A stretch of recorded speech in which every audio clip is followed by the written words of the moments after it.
오늘은 이제 우리 법에 관한 걸 할 거예요. 근데 그거 하기 전에 이제 제가 좀 이제 개념을 몇 가지만 더 드리고 이걸 보시면 더 이해가 되는 걸 알려드릴게요. 우리가 하나님이 이렇게 하나님이잖아요. 지금 이게 동그라미가 하나님이에요. 네. 그리고 모든 창조는 어디서 이루어진다 했어요? 여기 안에서 이루어진다 했죠? 네. 네. 이 안에서 이루어지는 거예요. 절대 밖에서 이루어질 수가 없어요. 네. 왜냐하면 하나님이라는 분이 유일한 존재예요. 아시겠죠? 다 하나님은 어느 공간에 계시는 게 아니라 하나님이에요. 그분 자체가 존재예요. 우리처럼 어떠한 존재는 어느 공간에 있어야 된다라고 하는 개념은 하나님에게 적용할 수 없는 거죠. 그래서 제가 말씀드렸잖아요. 솔로몬이 하늘의 하늘이라도 아버지를 감당할 수 없다. 하나님을 감당할 수 없다. 이렇게 얘기했잖아요. 솔로몬의 기도에서. 자, 똑같은 이야기예요. 이제. 그런데 하나님이 우리에게 자유의지를 주신 이유, 제가 설명드렸죠. 자유의지라고 하는 거는 하나님이 이렇게 자기를 비우는 거예요. 그래서 이 비운 범위를 우리에게 자유를 주신 거죠. 그러니까 하나님께는 어떤 게 더해지거나 빠지거나 한 게 아니에요. 그냥 그분 전체가 무한이잖아요. 근데 거기에서 일정 부분을 이거는 주식이라고서 하신 거라고요. 그리고 이 범위를 우리는 자유의지라고 그랬죠? 네. 선택의 자유. 왜? 그 자유가 없으면 존재가 있는 게 아니다라고 말씀드렸잖아요. 왜냐하면 자유가 없는 어떠한 존재는 그냥 하나님의 일부이라는 거지 어떠한 존재라고 구분 지을 수가 없다예요. 다시 말하면 자유의지가 없으면 대상도 될 수 없고 존재도 될 수 없습니다까지 우리가 했던 거 기억나시죠? 그리고서 이제 이 자유의지를 가진 수많은 존재들이 무한으로 늘어나면서 이제 하나님이 드러난다라고 말씀드렸잖아요. 네. 이거 다 했던 거니까 제가 다 설명하지 않을게요. 이제 거기에서 시작을 하는 거예요. 자, 이제 생각해 볼게요. 하나님이요, 우리에게 자유의지를 주셨는데 문제는 뭐냐면 여기가 비어있다예요. 그 시작점 자체가. 그렇기 때문에 하나님께서 자, 그분은 창조주이십니다. 창조주에게 있어서 가장 궁극적인 목적은 죄의 용서가 아니에요. 맞죠? 그분의 궁극적인 목적은 창조주의 궁극적인 목적은 창조가 온전하게 성립되는 것이 창조주의 목적이죠. 맞잖아요? 요리사의 목적은 맛있는 요리가 되는 게 목적이잖아요. 똑같아요. 창조주의 목적은 창조물들이 그분 안에서 온전하게 성립되는 것이 창조주의 목적입니다. 그런데 그분 안에서 온전히 성립되려면 어떤 조건을 가져야 되느냐? 바로 이 존재가 되어야 돼요. 근데 말씀드렸잖아요. 존재는 누구밖에 없어요? 하나님밖에 없죠? 따라서 여기 안에 뭘 채워야 되는 거예요? 하나님을 채우는 수밖에 없어요. 그러니까 그 하나님을 채우게 되는 거를 성경은 뭐라고 얘기하냐면 성령을 받아라 라고 얘기를 하죠. 여기까지 따라오셨죠? 그래서 우리가 성령을 받음으로써 하나님이라는 존재가 우리 안에 있기 때문에 우리 역시 뭐가 되는 거예요? 존재가 되는 거예요. 그래서 우리가 요한복음 공부했지 않습니까? 그날에는 내가 너희 안에, 너희가 내 안에, 내가 아버지 안에, 아버지가 내 안에 있는 것을 너희가 알 것이다. 여기까지가 이제 복습이에요. 이제 이렇게 돼서 우리가 성령을 받아야 됩니다까지 왔습니다. 그런데 성령을 어떻게 받습니까? 라고 했을 때 기억나시는지 모르지만 한번 확인하고 시작할게요. 요한복음 15장 10절 읽어주세요. 내가 아버지의 계명을 지켜 그의 사랑 안에 거하는 것 같이 너희도 내 계명을 지키면 내 사랑 안에 거하리라. 그렇습니다. 자, 그분의 사랑 안에 거하는 것은 무엇을 통해 이루어지냐면 바로 이 계명을 지키는 것을 통해서 이루어집니다. 이렇게 얘기를 하면 이제 많은 분들이 거부감을 느끼시는 분들은 뭐야 율법주의네. 근데 이거 율법주의가 아니에요.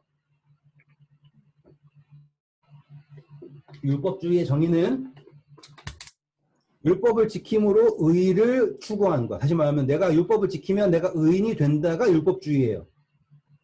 그거는 우리가 얘기하는 게 아니에요.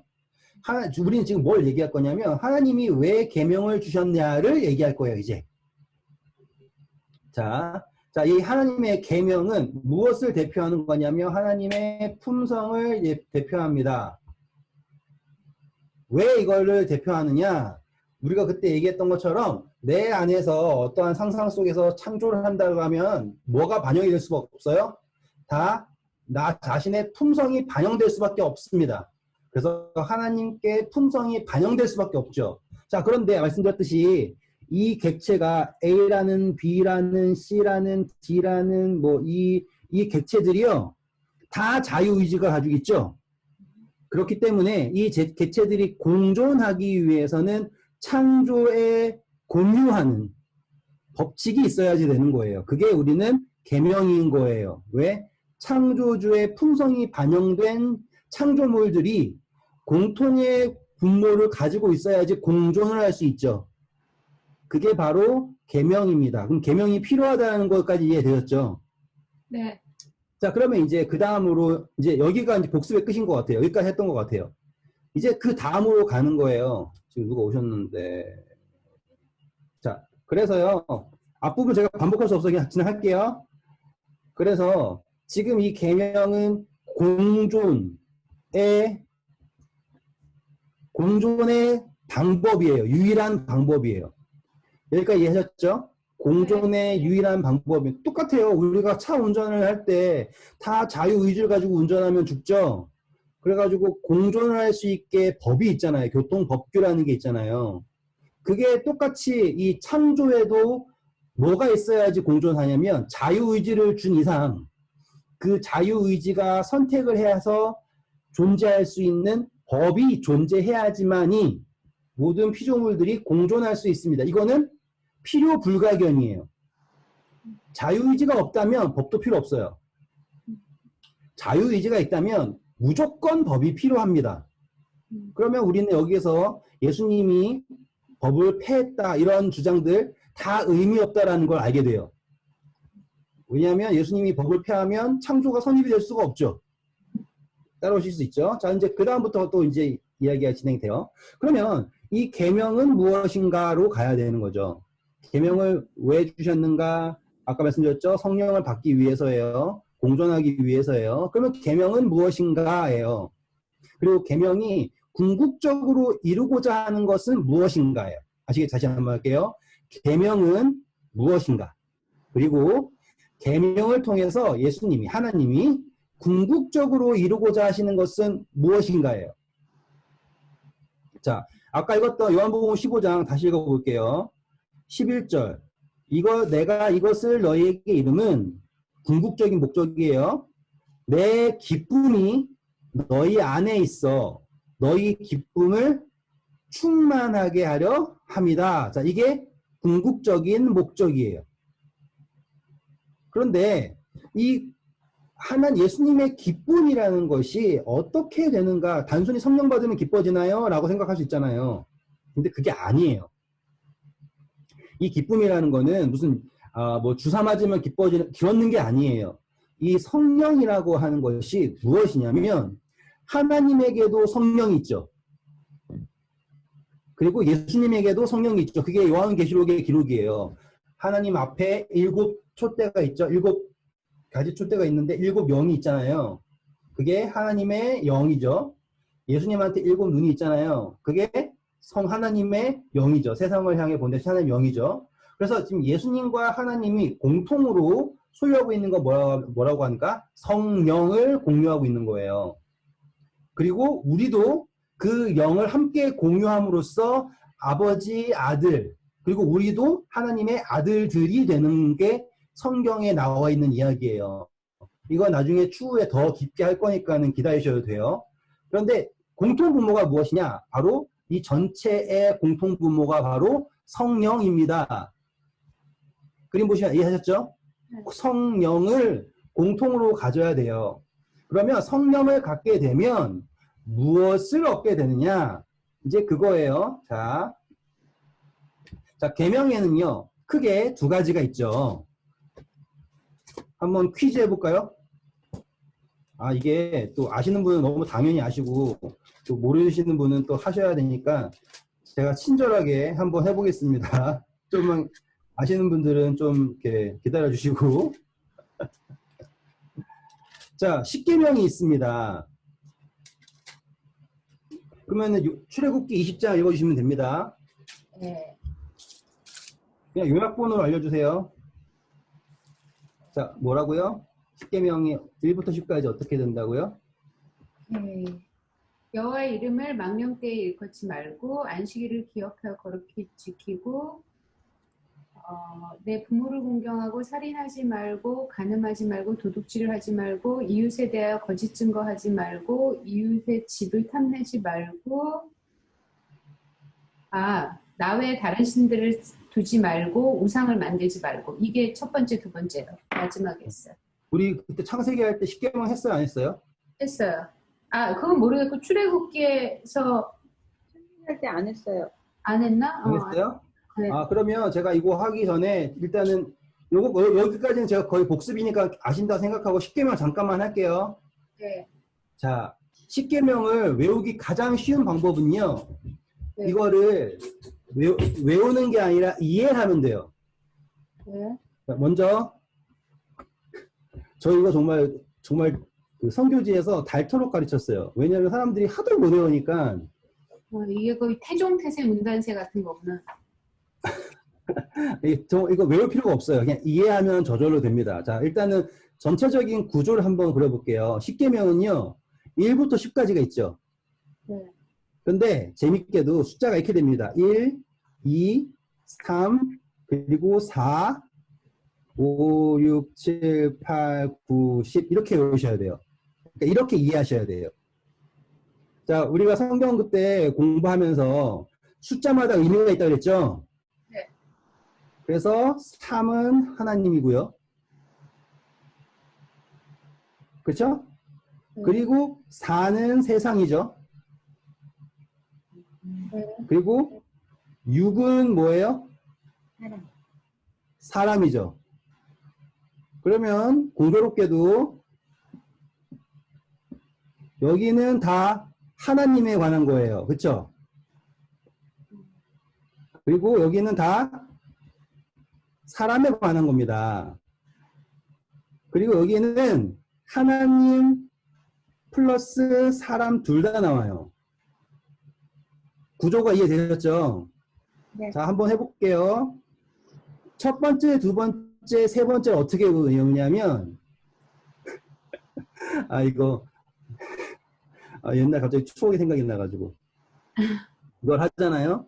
그럼 제가 영어로 얘기하면 옆에서 통역을 하는데 그 통역하는 사람도 잘 모르니까는 이게 엄청 친절하게 얘기해 주잖아요. 그러면 이렇게 하면서 내가 그 사람들이 알아들었나 못 알아들었나 눈을 쳐다보고 알아들었어. 그래서 제가 막 닳도록 했던 게 뭐냐면 알았다 마인다.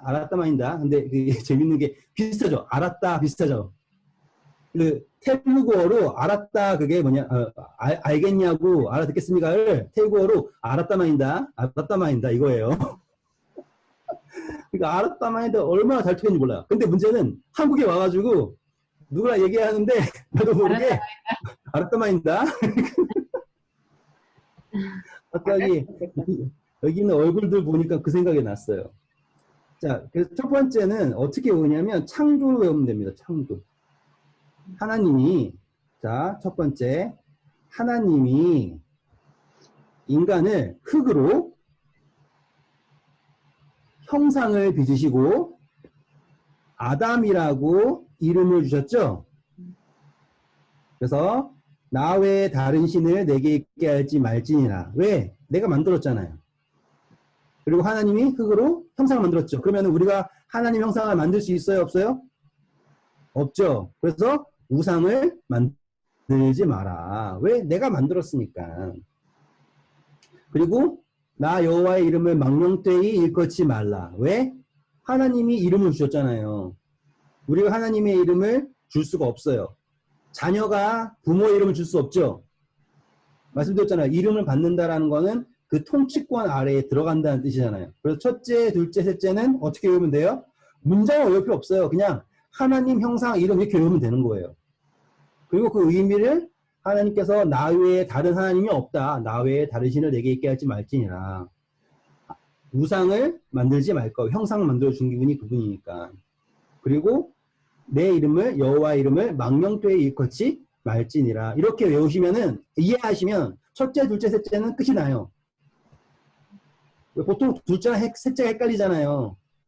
근데 둘째 헷갈리는 거는 그냥 하나님 창조하셨을 때 이름을 먼저 주셨을까 아니면은 몸을 먼저 만드셨을까 생각하면 나와요. 되셨죠?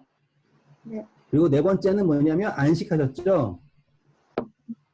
안식은 뭐냐? 두 가지, 제가 이걸 언젠가는 또 깊게 할게요. 안식일은 뭐냐면 하나님이 우리에게 임하신다.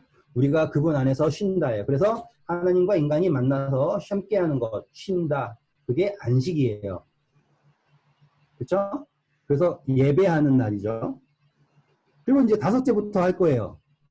근데 이거는요, 어떻게 외워야 되냐면, 이해해야 되냐면, 다섯째부터 하지 않고요, 우리가 열 번째부터 거꾸로 올라가야 돼요. 왠지 설명해 드릴게요. 자, 하나님이, 안식일의 계명이 하나님에게 있어서 몇 번째 계명이에요? 하나, 둘, 셋, 네 번째죠. 그래서 하나님이 세상을 향하여 주신 계명이 안식일 계명이에요. 이해되시죠? 자, 그러면은 인간이 하나님을 향해서 드릴 수 있는 계명은 뭐밖에 없냐면 몇 번째 계명이어야 될까요? 잘 생각해 보세요. 안식일이 우리가 일곱째 날이잖아요. 제7일을 거룩히 지키라고 하잖아요. 그러면 안식일 계명을 일곱 번째 계명에 줬으면 외우기 좋잖아요. 왜 굳이 4로 했냐면 안식일 계명을 10부터 세보세요. 몇 번째 계명이에요? 일곱 번째. 이해되시죠? 그래서 하나, 둘, 셋, 넷, 다섯, 여섯, 일곱 번째예요. 그래서 인간이 하나님에게 일곱 번째, 하나님이 인간에게, 세상에게 네 번째, 그 만나는 지점이 어디예요? 바로 이 안식일 네 번째 계명인 거예요. 그래서 안식일 계명에는 하나님에 관한 것도 나오고요. 사람과의 관계도 나오는 거예요. 그러면 이게 숫자적으로 완성적이죠. 그러니까 성경에 나온 상징적인 숫자가 완성이 되는 거예요. 제가 이거를 깨달았고서 얼마나 기뻤는지 몰라요. 왜? 이해가 되니까. 그리고 이게 거꾸로 올라간다는 아이디어를 딱 얻고 나서 이 이야기를요. 아담과 하와가 범죄했던 이야기로 생각해보면 이야기 딱 맞아요. 자, 아담과 하와가 범죄를 하는데 처음에 딱 보더니만 뭐가 생겼어요? 탐심이 생겼죠. 이제 느낌이 오시나요? 네. 자, 그럼 한번 얘기해 보세요. 그 다음에 아홉 번째가 뭐가 돼야 될까요, 그러면? 거짓 증거. 그렇죠. 그리고 여덟 번째가 뭐가 돼야 될 것 같아요? 왜 도둑질이지? 잘 보세요. 탐심이었죠. 그래가지고 사단의 거짓 증거에 홀딱 넘어갔죠. 네. 그래가지고 하나님이 먹지 말라고 한 것을 뭐 했어요? 아, 그래서? 네, 가져갔죠. 그런데 여기에서 한 게 뭐였어요? 자, 간음이라고 하는 건요, 단순히 남자, 여자 사이에 이런 게 중요한 게 아니에요. 하나님 이외에 다른 신을 섬기는 걸 성경에서 뭐라 그래요? 간음이라고 하죠. 그래가지고 너네가 이방 바알과 간음했다라고 하잖아요. 네. 그래서 지금 간음하지 말까 다시 말하면 하나님 이외에 다른 신을 했어요. 그래가지고 결과론적으로는 뭐가 이루어졌어요? 살인. 스스로를 죽이는 결과가 나타났죠? 그리고 최종적으로 하나님을 거역하죠. 그러면 순서가 정확하게 맞죠? 탐심이 생겨가지고요. 사단의 거짓에 자신을 팔았습니다. 그리고 자신의 것이 아닌 하나님의 것을 도둑질함으로써 하나님이 아닌 다른 신, 자신을 섬기게 됩니다. 그럼으로써 죄의 삭신 사망 속에 놓이게 되었죠. 결국 참 부모이신 하나님을 공경하지 않게 되었습니다. 라고 하는 스토리가 나오죠. 네. 네, 그러면은 이제 뭐 하는 거면 외울 필요가 없는 거예요. 그냥 이해하면 돼요. 하나님께서 창조하셨죠. 어떻게 하나님께서 형상을 주고 이름을 주시고 안식하셨습니다. 인간은 어떻게 했어요? 탐심 때문에 거짓에 속아서 도둑질해가지고 다른 신을 섬기고, 그쵸? 죽음을 맞이하게 돼서 부모를 거역하게 되었습니다. 그러면 십계명이 이 창세기 1장, 2장, 3장 속에 다 들어가 있죠. 이렇게 외우시면은 이해하시면 돼요. 이게 한국 사람의 문제예요. 그냥 무조건 다 외우려고 그래요. 이해하면은 여기 안에 이야기가 다 있는 거예요. 그래가지고 이 안식일이라고 하는 게 뭐냐면 약간 사다리 같은 거예요. 사닥다리. 예수님께서 야곱한테 보여줬던 게 사닥다리잖아요. 야곱의 사닥다리. 그게 바로 이 십계명 자체가 하늘과 땅이 만나는 거예요. 그리고 그 중간에 만나는 지점이 어디냐면 바로 이 넷째 계명인 거예요. 그래서 안식일을 기억하여 거룩히 지켜요. 왜 안식일은요, 우리만 기억하지 않는다니까요. 안식일은 누구도 기억하는 거냐면 하나님도 기억하는 거예요. 그래서 우리가 아무 날이나 기억해서 거룩하게 하루 쉬면 되는 거 아니에요? 라고 하잖아요. 그러면 같은 질문 던져야 되는 거예요. 이 예배의 날은 하나님도 기억하는 날이어야 되는데 하나님이 어떤 날을 기억하시는지 어떤 날을 거룩하다 하시는지를 아십니까? 라고 질문하면 끝이에요. 이해되셨죠? 그래서 안식일이라고 하는 것은 하나님도 기억하시고 거룩하게 하시고, 그렇죠? 우리도 기억하고 거룩하게 해서 만나는 곳이죠. 그래서 안식일이라고 하는 거예요. 그래서 계명에도 하나님이 세상에게, 그래서 네 번째. 그리고 인간이 창조주이신 하나님에게, 그래서 일곱 번째. 만나는 거가 안식일입니다. 여기까지 번외편이지만 십계명을 이해하기 가장 쉬운 방법이에요, 이게. 제가 여러 번 가르쳐 본 결과 이게 제일 간단하고 이해하기가 쉬운 방법이었어요. 그러니까 한번 꼭 끝나고 나서 한번 훑어보세요. 제가 네. 다음 주 만났을 때 물어볼 거예요. 십계명 순서대로 얘기하기. 네. 나 그냥 외울래. 나도. 이해. 아, 어지러워. 아니, 왜 이게 어지러워요? 이렇게 쉽게 얘기했는데. 아니, 근데 이거를 외워야 되잖아요. 이거를, 그랬지? 이렇게 해서 이렇게. 이 순서를 이렇게 따라가면 되잖아요. 그냥 이야기만 알면 되는 거예요. 그렇죠. 세상에 이거 없다 그러면 안 돼요. 네. 자, 왜냐하면 거기서 초등학교도 안 나온 사람들이 이거 이해해가지고 발표했어요. 오. 인도건 아프리카건 진짜 아무것도 안 배운 사람도 제가 이거 한번 가르치면 다음날 이해해가지고 손들고 발표했어요. 그러니까 이해 못한다고 하시면 안 돼요. 네. 정호야, 너 자, 그래서 어? 이 계명이라고 하는 것의 이제 궁극적인 목표가 뭐냐면 이 기쁨이 있게 하는 건데 이 기쁨이라는 것은 단순히 아까 말씀드렸죠. 약 먹어도 되는 게 아니에요. 그리고 이 기쁨이라고 하는 것은 나의 기쁨이 너희 안에 있다. 그럼 뭐라는 거예요, 지금? 자, 제가 만약에 여기 제가 이제 사탕을 먹을 거예요. 사탕을 먹어요, 이걸 이렇게 먹으면 안 되죠. 만약에 먹으면 이 맛을 느끼실 수 있어요? 아니요. 없죠. 절대로 없어요. 왜냐면 이거는 저에게 있는 거잖아요. 그런데 제가 느끼는 감정을 공유할 수 있죠. 조금. 내가 지금 막 목 말라요. 엄청 몰라요. 잠시만요. 물 마실게요. 그러면 뭘 할 수 있어요? 시원하게. 물 마셨을 때 느꼈던 감정을 공유할 수 있죠. 자, 그리고 제가 만약에 머리카락을 뽑습니다. 예를 들어서 좀 아픈 거. 코트를 뽑아요. 팍 뽑아요. 만약에 코트를 뽑아요. 그러면 어떤 느낌인지 이해가 되시죠? 이게 뭐냐면 공감이에요. 자, 근데 공감의 범위는요, 얼마나 확장이 될 수 있냐면 무한대로 확장될 수 있어요. 따라오실 수 있겠죠? 자, 네. 나의 기쁨이 너에게 있길 원한다라고 하는 건 뭐냐면 공감이에요. 다시 말하면 같은 감각을, 감정을 느끼길 원한다라는 뜻이죠. 자, 같은 감정을 느끼려면요, 같은 감성이 있어야 돼요.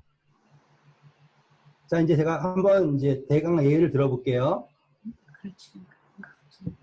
자, 우리는요, 어떤 구조를 가지고 있냐면, 뭐, 이렇게 사람이 있다고 칩시다. 그러면 우리는 이렇게 자극이 들어와요. 자극이 들어오면은 우리는 이거를 감각으로 소화를 하죠. 그리고 이 감각이 우리한테 들어와가지고는, 저는 머리에다 안 그리고 여기다가 그릴게요. 이게 들어와가지고 우리의 자아를 때려요. 그러니까는 육체의 나 말고요. 육체는 자극만 느껴요. 그리고 그거를 감각이라고 소화를 하지만 우리는 그 감각을 자아가 소화를 하죠. 그래가지고 이 자아가 이거를 감정으로 만들지 말지를 결정을 하는 거예요. 재밌는 거는 이거를 감정으로 만드는 거는 조건 반사가 아니에요. 자아가 결정을 해야 돼요. 이해되시겠어요? 그래가지고 이거를 감정을 좋다, 안 좋다, 어떻다라고 자아가 판단하는 대로 해요. 어떤 사람은요, 뭐 약간 좀 이상한 얘기지만 때리면 기분 좋아지는 사람도 있어요. 왜? 누가 때리느냐에 따라 다른 거예요. 이건 또 그쵸? 그냥 나쁜 사람 때리는 게 아니라 누가 때리느냐에 따라서 기분이 좋아진다라고 생각하는 이상한 사람들이 있어요. 왜? 때리면 아파서 뭐 우울해져야 된다라고 하는 게 꼭 아니다라는 걸 말씀드리는 거예요. 제가. 감정을 어떻게 소화하는, 또 사촌이 땅을 사면 기뻐야죠. 근데 자아가 그거 어떻게 소화를 해요? 배가 아프다고 소화를 하죠. 그건 판단은 누가 하는 거예요? 자아가 하는 거라고요. 그러면 이 자아가 동일한 감성을 가져야 돼요. 우리는 그거를 동일한 감성으로 가지고 있어야 되는 거예요. 자, 이제 감성이라는 거는 뭐냐면요. 이런 거예요. 어머니라고 했을 때 느끼는 감성 있죠. 그러니까 뭐 군인들한테 힘들었을 때 어머니라고 했을 때 느끼는 감성. 그거가 뭐냐면 이제 감정의 공유를 넘어선 거예요. 그거는. 그러니까 어떤 상황에서도 어머니라고 하는 거가 이끌어내는 감성은 뭐 요즘 애플이 무슨 감성 마케팅이다 뭐다. 근데 그게 맞는 게요. 그것의 대상에 대해서 감성을 공유하게 되는 거예요. 이건 뭐가 되냐면 어떠한 자극이 와도 상관이 없어요. 얘는 절대적인 거예요, 이제. 그래서 이 감성이라는 코드를 잡잖아요. 그러면 자극은 밖에서 와가지고 막 나를 때려도요. 이 감성이라는 코드가 있잖아요. 그러면 감정이 안 들려요. 자, 이제 설명을 해드릴게요. 자, 우리가 감정을 어떻게 하냐면 상황 속에서 우리가 감정이 변하죠. 우리는 그거에 익숙해요. 근데 사도 바울은요. 옥에도 갇히고요. 태형도 맞고요. 죽을 고비도 놓고요. 사자랑도 싸우고요. 하지만 그 상황이 그의 감정을 변하게 했는가? 아시겠죠? 그 변화의 폭이 다르다는 게 아시겠죠? 왜? 하나님께서는 우리가 사실상 육신의 지배를 받지 않을 수 있게 만드신 거예요. 자극에 지배받지 않게 뭘 하게 되면 성령이라고 하는 것과 이 감성이 일치가 되면 우리의 감정은요. 그래서 우리가 힘들 때도 기쁘다라고 하잖아요. 아시겠죠? 내가 핍박을 받을 때 기뻐하고 즐거워하라. 예수님 말씀하셨잖아요.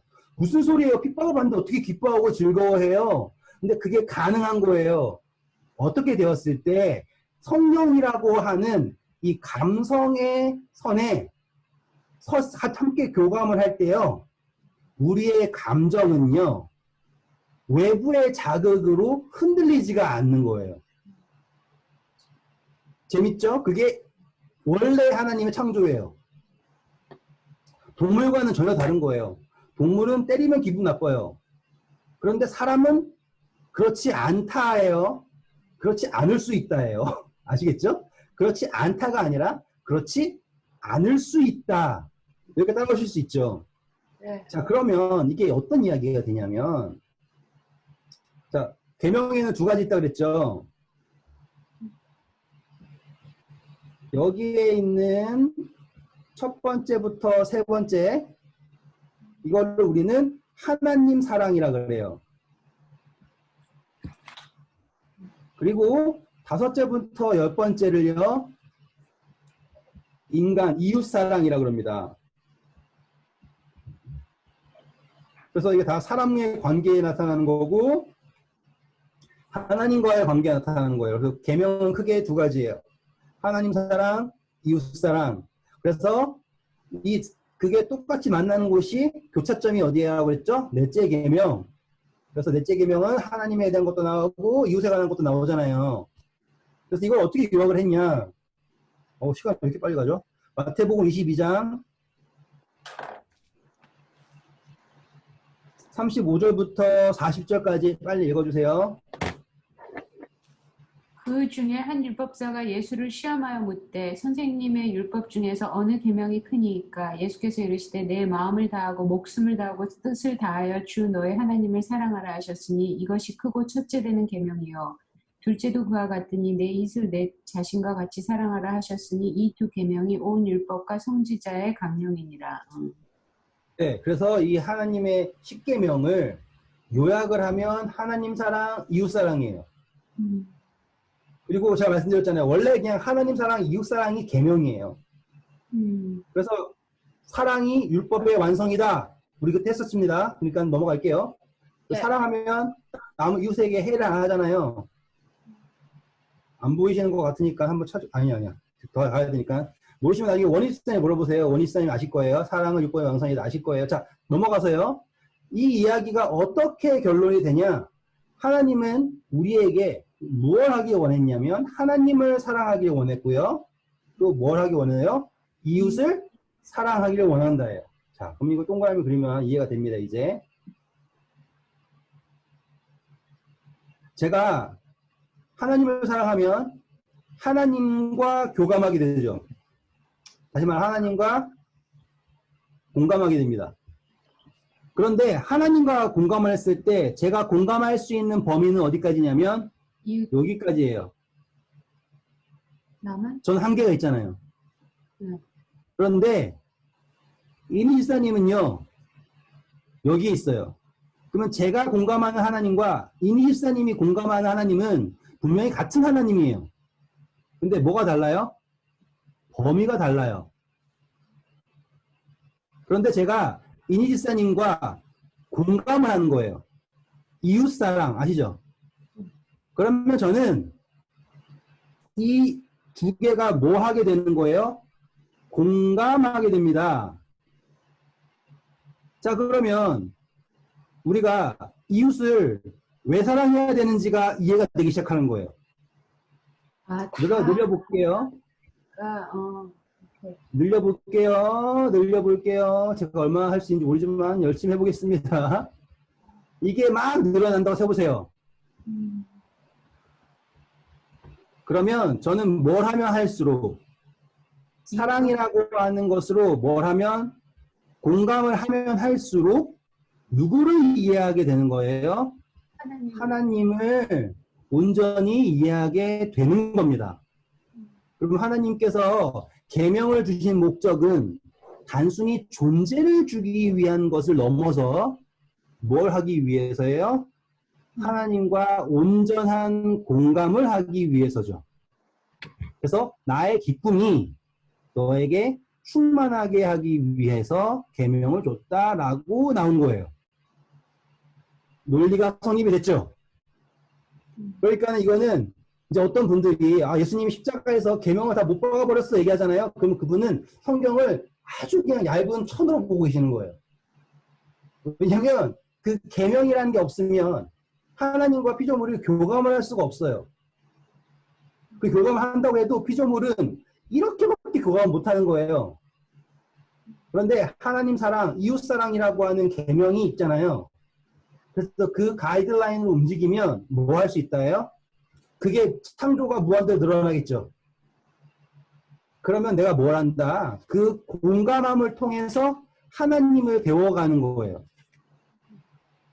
분명 그거는 영원이라고 하는, 만약에 시간이라고 개념이라 한다면 도달할 수 없을 정도로 무한한 거겠지만 우리는 거기에 가까워지도록 뭐 하는 거예요? 그리스도에게까지 자라나는 게 창조가 성립되는 거죠. 자, 그러면 이제 이해가 되는 게 많아져요.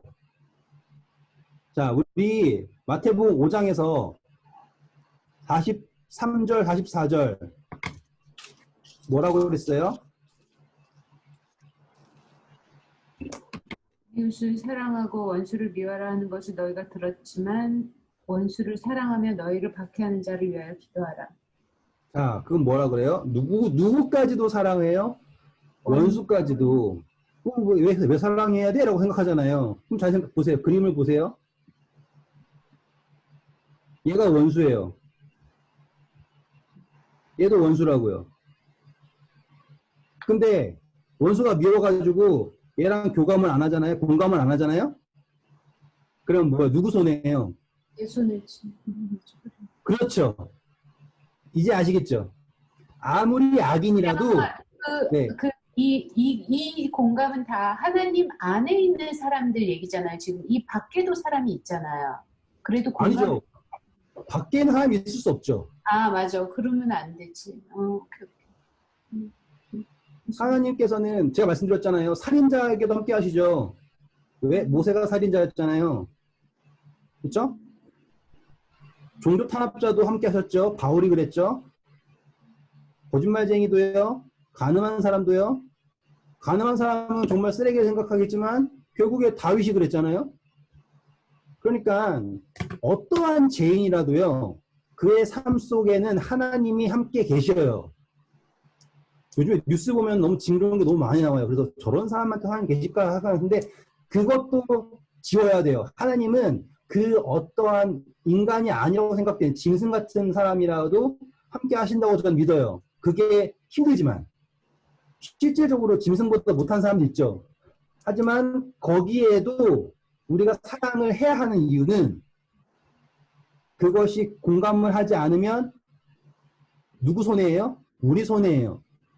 그리고 그 공감으로써 하나님께서 목적하시는 게 뭐냐면 창조가 성립이 되는 거잖아요. 누구 안에서? 우리 안에서. 여기까지 따라오실 수 있으면 이제 앞으로 읽는 이 7장은 그냥 가는 거예요.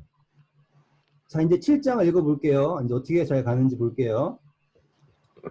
자, 7장 1절부터 하겠습니다. 이걸 빼면은 가능하나? 자, 7장 1절부터 할게요. 자, 첫 번째로 비판을 받지 아니하거든 비판하지 말라. 어제 했잖아 이거. 이거 어디까지 했죠?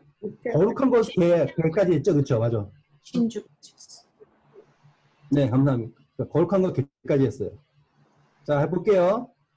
7장 7절부터 읽어주세요. 구하라 그리하면 너에게 주실 것이요 찾으라 그리하면 찾아낼 것이요 문을 두드리라 그리하면 너희에게 열릴 것이니 구하는 이마다 받을 것이요 찾는 이는 찾아낼 것이요 두드리는 이에게는 열릴 것이니라. 너희 중에 네, 누가 감사합니다. 근데 이걸 가지고서 이제 우리는 어떻게 얘기해요? 하나님 나 찾았는데 왜 안 줘요? 기도했는데 안 줘요? 이렇게 하잖아요. 근데 이 이야기가요. 그냥 나오는 게 아니에요. 우리 누가복음 11장 가볼게요. 같은 이야기입니다.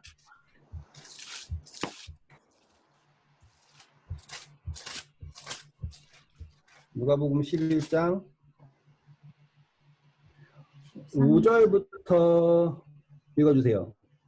또 이르시되 너희 중에 누가 벗이 있는데 밤중에 그에게 가서 말하기를 벗이여 떡 세 덩이를 구워달라 내 벗이 여행에 왔으나 내가 먹을 것이 없노라 하면 그가 안에서 대답하여 이르되 나를 괴롭게 하지 말라 문이 이미 닫혔고 아이들이 나와 함께 침실에 누웠으니 일어나 내게 줄 수가 없노라 하겠느냐 내가 너희에게 말하노니 비록 벗됨으로 인하여서 일어나서 주지 아니할지라도 그 간청을 인하여 일어나 그 요구대로 주리라.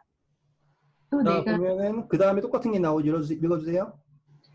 또 너희에게 이르노니 구하라 그리하면 너희에게 주실 것이요 찾으라 그리하면 찾아낼 것이요 문을 두드리라 네, 그리하면 감사합니다. 자, 똑같은 이야기죠. 근데 뭐가 달라졌어요? 전제가 달라졌죠. 자, 그러면 구하라 그랬는데 위에 예화에서는 누구를 위해 구했어요? 이웃 벗을 위해서 그렇죠. 지금 우리는 항상 구하라, 두드려라, 찾아라 이거를 누구를 위해 구한다고 항상 생각했어요? 나의 나 필요를 위해서 구하는 걸로 항상 생각을 하고서는 열심히 구했잖아요. 근데 예수님의 의도는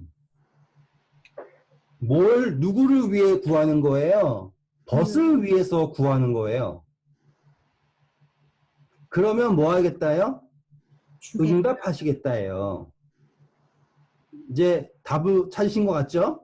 자, 우리가 벗을 위해서 구한다의 핵심이 뭐게요? 어떻게 하면 우리가 벗을 위해 구할 수 있을까요? 바로 공감이에요. 공감. 지금 우리의 기도가 응답받는다라고 하는 거의 핵심은 뭐냐면 하나님과 내가 공감하고 있느냐죠. 내가 지금 하나님과 공감하는 것을 넘어 누구와도 공감할 수 있다면 이웃과도 공감할 수 있다면 그것은 응답을 받을까요? 안 받을까요? 응답을 무조건 받는 거예요. 왜? 그게 창조의 목적이니까. 이해가 팍 되지 않습니까? 네. 왜 기도가 응답 안 됐구나라는 거에 대해서 답을 확 찾으실 거예요. 기도의 응답의 핵심은 공감이에요. 공감이라는 거는 약간 사랑인 거죠, 그러니까. 그렇죠. 사랑이죠. 말씀드렸잖아요. 그 사마리아 여인이 목마르는데 못 느끼잖아요. 그걸 누가 대신 느꼈어요? 예수님이 대신 느꼈죠. 제가 누누이 말씀드렸잖아요. 십자가에서 예수님께서 내가 목마르다? 그분이 목마른 게 아니라 밑에 있는 사람들의 영적 목마름을 누가 공감하고 계시는 거예요? 예수님. 이거는요, 동정이 아니에요. 동정은 절대로 공감이 아니에요. 동정은요, 그걸 제대로 못 느끼고요. 그냥 불쌍하다죠. 공감은 그 감정을 그대로 느끼는 거예요. 그게 공감이에요. 예수님은요, 우리가 공감을 하시는 거지, 동정하시지 않아요. 공감의 예를 하나만, 그러니까 뭐, 예를 들면, 자식도 사랑은 하지 공감하기 힘들잖아요. 그게 어렵죠. 예, 그러니까 그게 더 사랑해야지 공감하나? 어떻게 해야지 공감하지? 그 영어 말 있잖아요. 신발 신어봐야 된다고. 그 입장에 서는 거예요. 입장에 서는 거. 맞아. 그 네. 입장에 서야죠. 그래서 예수님이 인간이 되셨잖아요. 입장에 서기 위해서. 그래서 보좌를 버리시고 인간이 되셨잖아요. 그래서 우리 가운데 거하시고. 그러니까 지금 그 공감의 범위가 어디까지인지를 보시면 돼요. 근데 제가 오늘의 주제가 그거예요, 지금. 이걸 막 법이 뭐다, 창조가 뭐다, 다 얘기했잖아요. 근데 그 이야기가 붕 뜬 이야기가 아니라니까요. 실질적으로 지금 우리가 기도할 때 이 개념을 알고서 기도하는 것과 이 개념을 모르고서 기도하는 거는 천지 차이라는 거예요. 이 개념 모르고 기도하잖아요? 그러면 더 열심히 해야 되나? 아니면 뭐 춤추면서 기도해야 되나? 아니면은 뭐 골방에 가서 뭐 어떻게 해야 되나? 이렇게 가잖아요. 방법만 찾잖아요. 왜? 이 개념을 모르니까 뭐만 찾아요? 방법만 바꾸면 되나? 생각을 한다고요. 사람들이 연락에 물어보는 게 뭐예요? 어떻게 기도해야 돼요? 그럼 거기엔 답이 없는 거예요. 기도의 핵심은 뭐냐면 이거예요. 이 큰 범위 안에서 하나님께서 창조를 성립하시기 위해서 가장 궁극적으로 절대적으로 추구하시는 게 뭐냐면 하나님과 피조물 간의 공감, 그리고 피조물과 피조물 간의 공감이에요. 그런데 우리가 지금 형제의 필요를 공감할 수 있다면 그 형제의 필요를 직접적으로 공감하시는 분 누구예요? 하나님이시잖아요. 그런데 이 형제가 그 필요를 못 느끼죠. 하나님께서 일하실 수가 없죠. 근데 내가 그 필요를 느껴요. 공감을 해요. 그러면 응답을 누구에게 해주겠어요? 여기로 해준다고요. 그러면 우리는 어떻게 돼요? 응답을 받아서 우리는 육체적으로 동시에 존재하잖아요. 전달하는 거예요. 이해 되시겠죠? 지금 이게 방법이에요. 하나님께서 일하시는 방법은 지극히, 그러니까 죄가 있다는 것 다 필요 없어요. 그 전부터 지금까지 항상 일정한 거예요. 지금 제가 열심히 막 몇 달째 얘기하고 있지만 그 이야기하고 있던 모든 건요. 원리는 하나예요. 처음부터 끝까지 변함없이 일관적이다. 죄가 들어오건 누가 뭐 하건 망간 상관없이 하나님의 계획은 처음부터 끝까지 일관적이다. 그리고 언제나 똑같이 반응하고 계셨다라고 하는 거가 성립이 되잖아요. 그러면 뭐예요? 지금 제가 지금 지어낸 얘기가 아닌 거예요. 이거는 하나님께서 성경에 약속을 하신 거고 성경에 그렇다라고 법처럼 하신 거예요. 구하라, 두드려라, 찾아라. 그러면 구하는 이에게만 주실 거고 찾는 이마다 찾을 것이고 문을 두드리는 자마다 열릴 거래요. 근데 그 키는 뭐냐면 바로 이웃을, 벗에 대해서 공감한다. 그랬을 때 우리가 뭘 하냐면요. 진정한 의미의 중보 기도가 되는 거예요. 이 사람들이요. 중보 기도를 잘못 이해해가지고요. 막 엉망진창으로 하죠. 근데 중보 기도의 핵심은 예수님께서 하시는 중보 기도예요. 그쵸? 그게 뭐예요? 공감하는 거예요. 공감. 근데 그 공감한다라는 것 자체가 이제 이니 집사님이 말씀하신 것처럼 엄청난 도전이에요. 그리고 특별히 예수님처럼 예수님은 십자가에 못 박는 사람들마저도 공감하시죠. 그래서 아버지여 저들의 죄를 사하여 주옵소서 저들이 저희가 하는 일을 알지 못한다까지 공감한 거예요. 이거 어마어마한 거잖아요.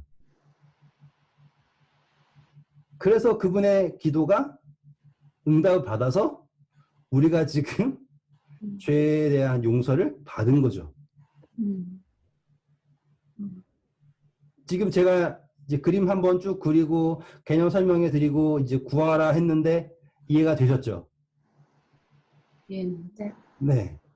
지금 우리는 성경을 제대로 읽고 있는 거예요, 그러면. 왜 읽었을 때 왜 그러지? 라는 질문이 안 생기고 그렇지 라고 가고 있잖아요. 그게 되려면 제가 말씀 이 큰 틀을 알고서 보는 것과 모르고서 보는 것은 어마무시한 차이라는 거예요. 아시겠죠? 자, 그러면 한번 가볼게요, 이제. 마태복음 7장 다시 돌아와서요.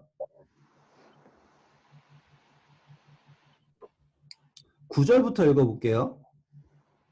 너희 중에 누가 아들이 떡을 달라 하는데 돌을 주며 생선을 달라 하는데 뱀을 줄 사람이 있겠느냐? 너희가 악한 자라도 좋은 것으로 자식에게 줄 줄 알거든. 하물며 하늘에 계신 너희 아버지께서 구하는 자에게 좋은 것으로 주시지 않겠느냐? 자, 이거는요, 공감의 범위가 더 확장된 거예요. 자, 우리 입장에서는요, 자, 이제 제 아들이 저한테 아빠 사탕 주세요 그러면은 이 아들이 지금 원하는 건 사탕이죠. 그 사탕 주면 고마워할 것도 알아요. 사탕을 저는 잘 안 주겠죠. 그러면 공감의 범위가 어디까지 가냐면 한국말이 갑자기 생각이 안 나네요. 케어가 한국말로 뭐예요? 돌봐주는 것까지 가는 거예요. 지금 공감의 범위가 어디까지 가냐면 나 너가 알아? 나도 이해해. 이 정도가 아니에요. 이게 뭐냐면 섬김의 범위까지예요. 자, 부모가 자식을 섬기죠. 공감의 범위가 섬김의 범위로 가는 거예요. 그래서 예수님이 하늘에는요. 누가 누굴 섬겨요? 작은 자가 큰 자를 섬겨요? 큰 자가 작은 자를 섬겨요? 큰 자와 작은 자. 그렇죠. 그래서 가장 많이 공감하는 존재가 더 많이 섬기는 거예요. 그리고 그 사람이 더 큰 자라고 말씀하는 게 그게 천국의 법칙이 이해가 되시죠? 공감의 범위가 커지면 커질수록 누구와 더 가까워지는 거예요? 예수님. 하나님과 더 가까워지는 거죠? 접근 방식이 이해되시죠? 왜 하늘에는 거꾸로 해요? 작은 사람이 크고 큰 사람이 작아요. 막 이렇게 하잖아요. 그게 아니에요. 접근 방식이 다른 거예요. 그리고 응답하는 것도 뭘로 한다? 좋은 것이죠. 음. 네. 자, 그러면 이제 12절도 이해가 되실 거예요. 읽어주세요. 그러므로 무엇이든지 남에게 대접을 받고자 하는 대로 너희도 남을 대접하라. 이것이 율법이요 선지자니라. 자, 아주 재밌게 나왔습니다. 이거 우리는 이제 성경에서 나온 유명한 황금률이라고 그래요.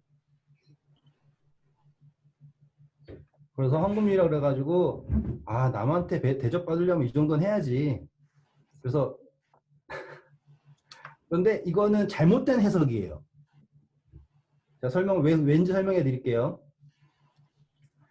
아, 우리 그때 했던 거 기억나시나요? 오른손이 하는지 왼손이 모르게 하라.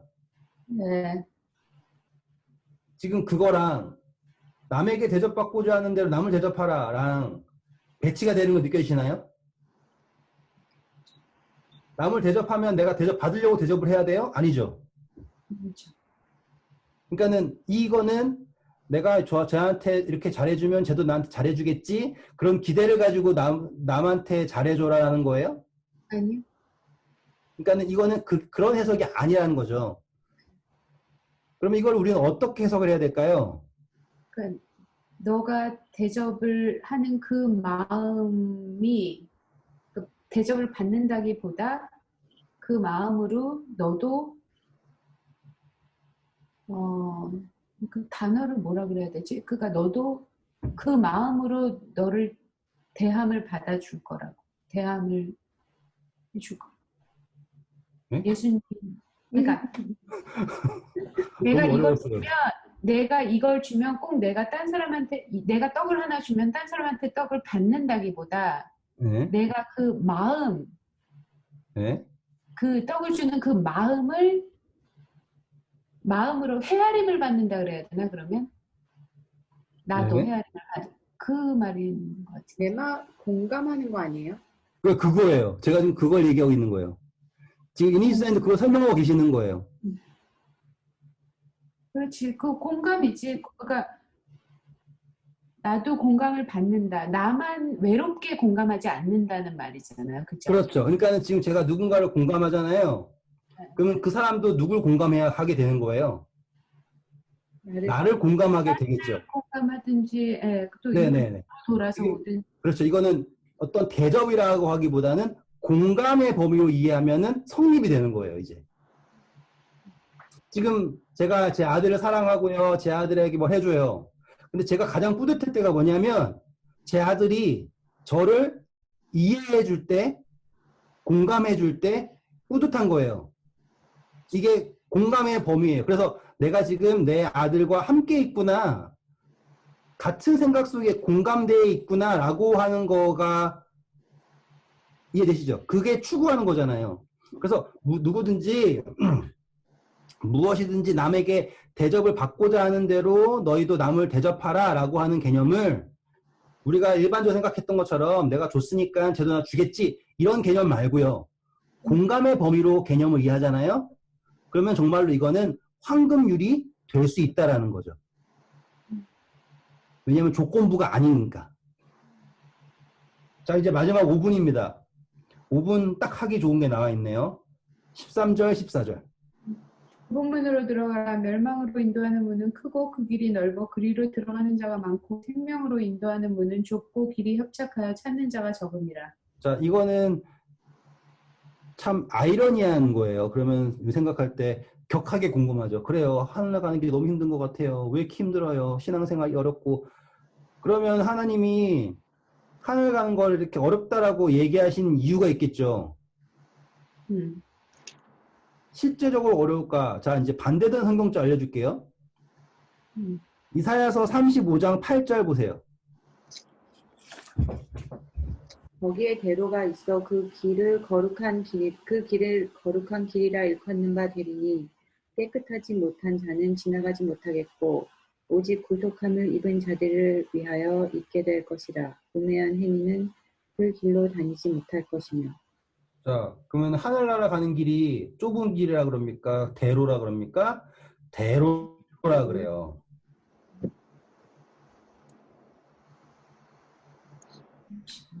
그렇죠.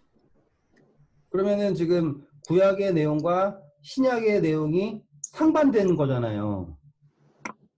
네. 그럼 예수님은 성경을 덜 읽으셨나? 그건 아닐 거 아닙니까? 네. 예수님은 성경 그 자체이신데, 말씀 그 자체이신데, 그러면 지금 이거를요, 네? 어떤 걸 생각해야 될까요? 저는 항상 요즘에 그런 생각 많이 해요. 내가 너무 이렇게 만들어져 있어서 네, 이거를 뒤집어 엎지 내가 옳다고 생각하는 것도 옳지가 않아요, 보니까. 네.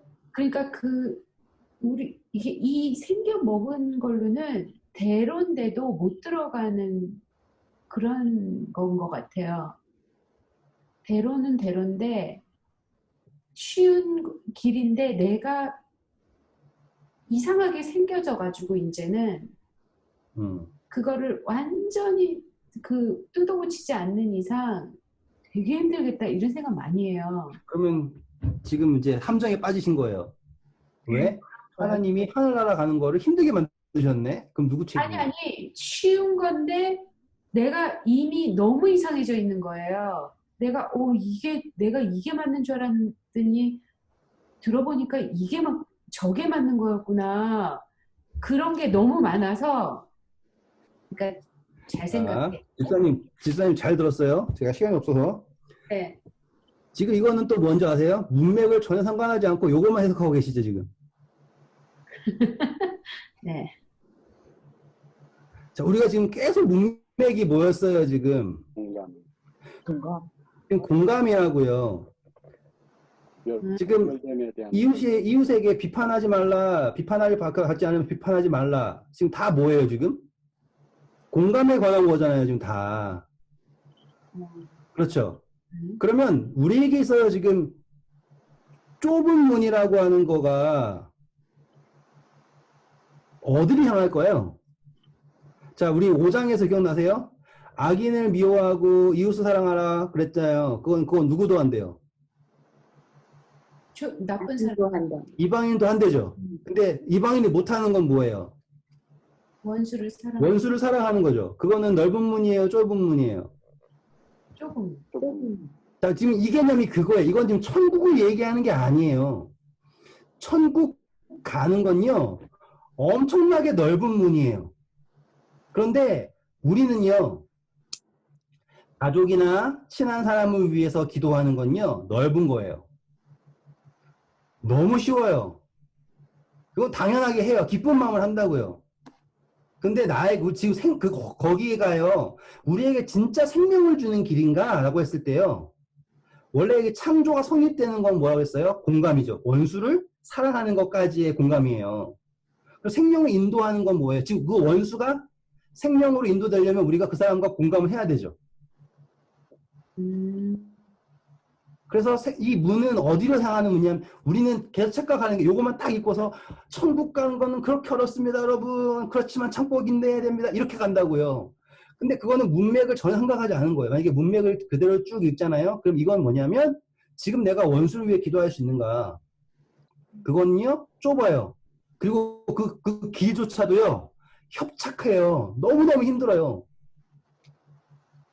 그러니까 원수 힘들어도 하라 이 말이구나. 지금 그러니까 그렇게 이해하잖아요. 그러면 이 문이 좁다라는 것도 이해가 되고요. 길이 협착하다라는 것도 이해가 돼요. 그런데 결과가 뭐예요? 생명으로 이끈다라고 하는 결과가 나오죠. 그렇죠. 생명으로 인도하죠. 네. 근데 제가 만약에 아는 사람에게만, 사랑하는 사람에게 복음을 전해요. 그럼 내가 살고 죽고가 문제가 아니에요. 여기 있는 사람들은 복음을 알아요, 몰라요? 모르죠.